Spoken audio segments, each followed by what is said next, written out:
വടകരയിലെ UDF സ്ഥാനാർത്ഥി Shafi പറമ്പിലിന്റെ chief election agent കൂടിയാണ് ഞാൻ. കഴിഞ്ഞ ദിവസം വടകരയിൽ UDF സ്ഥാനാർത്ഥിക്ക് പിന്തുണ അർപ്പിച്ചുകൊണ്ട് കുറേ സഹോദരിമാർ വന്നിരുന്നു. അവരെ വെണ്ണപ്പാളികളെന്നാണ് പി ജയരാജൻ അഭിസംബോധിക്കുന്നത്. CPM-ന്റെ ഏറ്റവും സീനിയറായ നേതാവാണ്, കേരളത്തിൽ അറിയപ്പെടുന്ന CPM നേതാവാണ്. അദ്ദേഹം ആ പ്രയോഗം വഴി വടകരയിലെ സ്ത്രീത്വത്തെ പൂർണ്ണമായും അപമാനിച്ചിരിക്കുന്നു.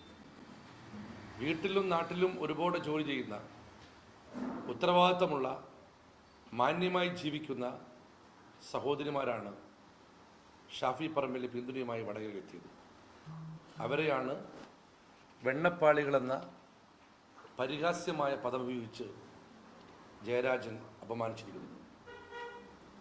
ഇത് വടകരയിലെ സ്ത്രീത്വത്തെ അപമാനിക്കലാണ്. ഈ പ്രയോഗം ജയരാജൻ പിൻവലിക്കണം, പരസ്യമായി മാപ്പ് പറയണം.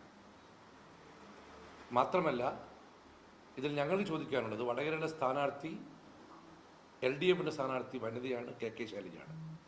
KK ശൈലജ ഈ സംബോധനയെ പിന്തുണയ്ക്കുന്നുണ്ടോ? പിന്തുണയ്ക്കുന്നില്ലെങ്കിൽ ജയരാജൻ്റെ ഈ പരാമർശത്തെ പരസ്യമായി തള്ളിപ്പറയാൻ ശൈലജ തയ്യാറുണ്ടോ? എവിടെ പോയാലും സ്ത്രീത്വത്തിനായും സ്ത്രീ തുല്യതയ്ക്കായും സംസാരിക്കുന്ന KK ശൈലജയോട് വടകരയുടെ ജനങ്ങൾ ചോദിക്കുന്ന ചോദ്യം, ഈ പരാമർശം അനുകൂലിക്കുന്നില്ലെങ്കിൽ ജയരാജനെ തള്ളിപ്പറയാൻ തയ്യാറുണ്ടോ എന്ന ചോദ്യമാണ്. അതിന് KK ശൈലജയുടെ ഉത്തരത്തിനായി ഞങ്ങൾ കാക്കുന്നു.